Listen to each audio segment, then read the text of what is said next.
G7 leaders are set to unveil new sanctions to try and cripple Russia's capabilities on the battlefield and disrupt Russia's economy. It's also been recently unveiled that Ukraine President Zelensky will be joining leaders on Sunday for the announcement.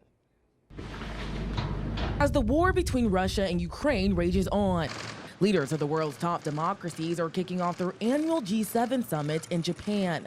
The group began by laying a wreath in the city of Hiroshima, the site of the first nuclear bomb explosion, representing a cautionary tale. Our countries stand together.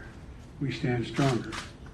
And I believe the whole world is safer. Shortly after his arrival, President Biden said G7 leaders are committed to stopping Russian aggression. Supporting the brave people of Ukraine as they defend their sovereign territory. The group is set to roll out new sanctions. The U.S. portion would blacklist roughly 70 Russian defense production entities and sanction about 300 Russian businesses and people. Japan's prime minister says this year's summit will focus on all global threats, as China also threatens an invasion of Taiwan.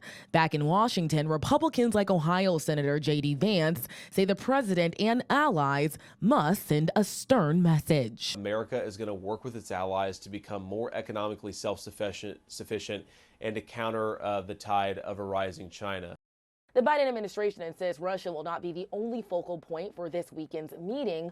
Other items on the agenda include commitments to try and stop global warming and the emerging concern over AI. We're now in Washington. Raquel Martin, back to you.